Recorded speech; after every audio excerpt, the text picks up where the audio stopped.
let's do a slightly more involved Snell's law example. So I have this person over here sitting at the edge of this pool, and they have a little laser pointer in their hand, and they shine their laser pointer, so in their hand where they shine, it's 1.7 meters above the surface of the pool, and they shine it so it travels 8.1 meters to touch the surface of the water, and then the light gets refracted inwards, going to a slower medium. If you think about the car analogy, the outside tires get to stay outside a little bit longer, so they move faster. So it gets refracted inward, and then it hits the bottom of the pool at some point right over here. And the pool, they tell us, is 3 meters deep.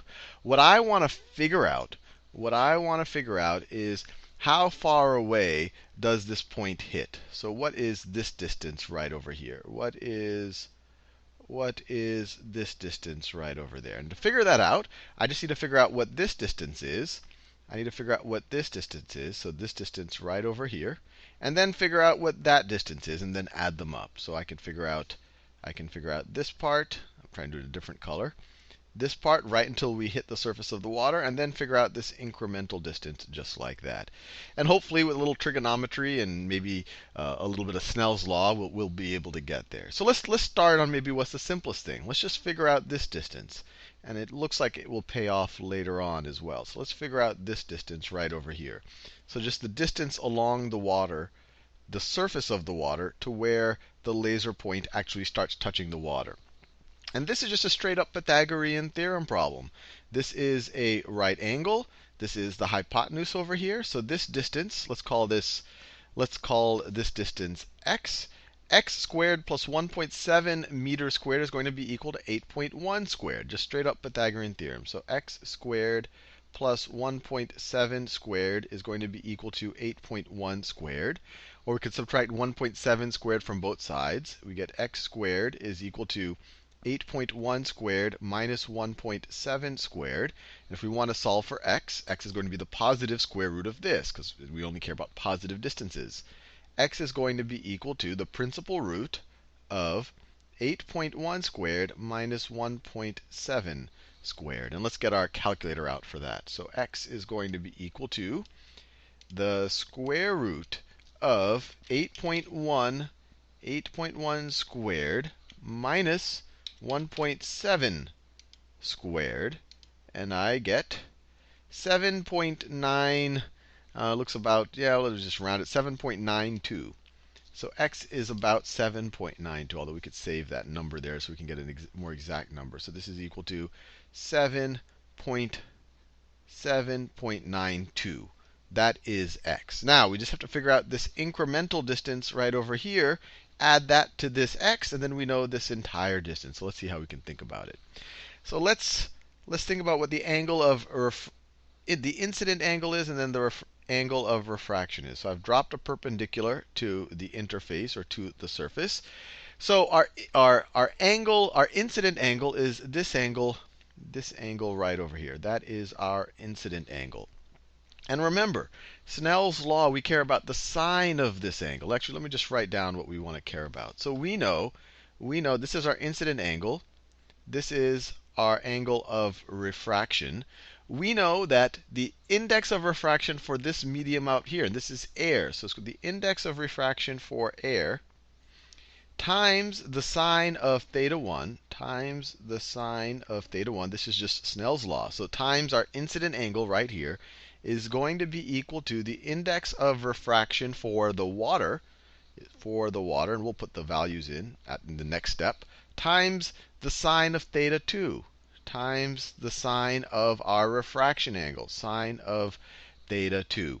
Now, we know we can figure out these n's from this table right over here. I actually got this problem from ck12.org's Flexbook as well, or at least the image for the problem.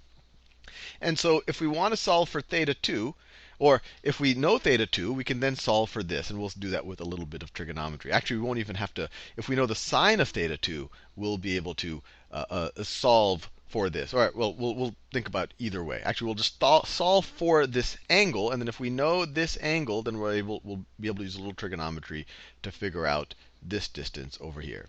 So to solve for that angle, we can look up these two, and so we just have to figure out what this is. We need to figure out what the sine of theta 1 is. So let's put in all of the values.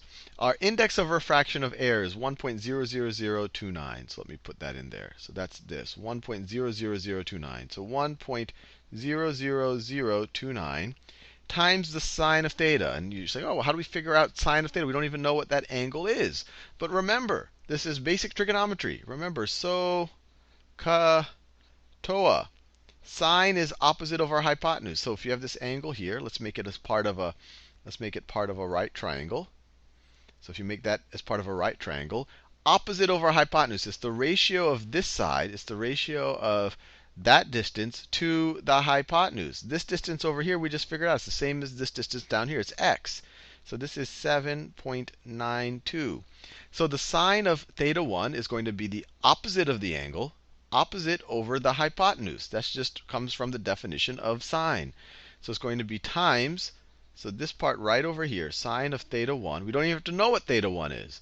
It's going to be 7.92 over 8.1, over 8.1. And that's going to be equal to the index of refraction of water. So that's index of is 1.33. So let me do that in a different color. So that's going to be, now I wanted to do a different color. So that's going to be, let me do it in this dark blue. So it's going to be 1.33 times sine of theta 2. And so if we want to solve for sine of theta 2, you just divide both sides of this equation by 1.33.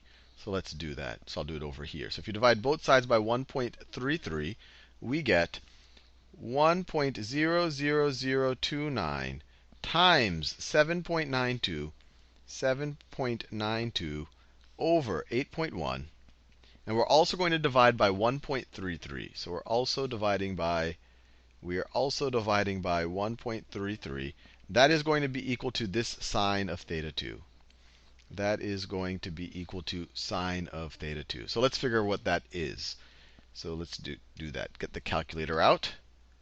Let's get the calculator out. So we have 1.00029 times 7.92. Well, actually, I could even say times second answer if we want this exact value. That was the last, so I'm going to do that. Second answer. So that's the actual precise, not even rounding. And then we want to divide by 1.33. That's this right here. And then we want to divide by 8.1. Divide by 8.1. And we get that. And that's going to be equal to the sine of theta 2. So that's going to be equal to the sine of theta 2. So let me write this down. So we have 0.735 is equal to the sine of theta 2. Now we can take the inverse sine of both sides of this equation to solve for theta 2. So we get theta 2 is equal to, let's just take the inverse sine of this value. So I take the inverse sine of the value that we just had. So answer is just our last answer. And we have theta 2 being 47.3, let's say around 0.34 degrees. So this is 47.34 degrees. So we were able to figure out what theta 2 is, 47.34 degrees. So now we just have to use a little bit of trigonometry to actually figure out this distance over here. Now what trig ratio involves, so we know this angle.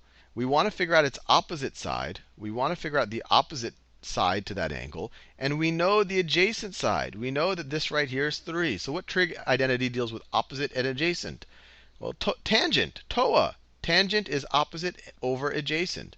So we know that the tangent of this angle right over here of 47.34 degrees is going to be equal to this opposite side over here.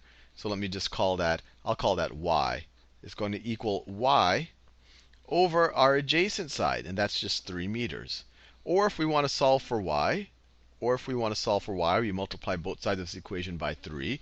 You get 3 times the tangent of 47.34 degrees is equal to y. So let's just get the calculator out. So 3 times the tangent of that 47.34 degrees, I'll use the exact answer. 3 times the tangent of that is 3.255. So this distance right here, y, and we're at the home stretch, y is equal to 3.255 meters. Now, our question was, what is this total distance? So it's going to be this distance, x plus y, plus the 3.25. So x was 7.92, and I'll round here. So it's literally just going to be 7.92 plus our answer just now, plus our answer right now. So we get about 11.18, or maybe if we want to really round or get the same number of significant digits that we started, maybe 11.2 meters. I'll just say 11.18 meters. So this right here is the distance that we wanted to figure out, is the point on the bottom of the pool where the actual laser pointer actually hits the surface of the pool will be 11.18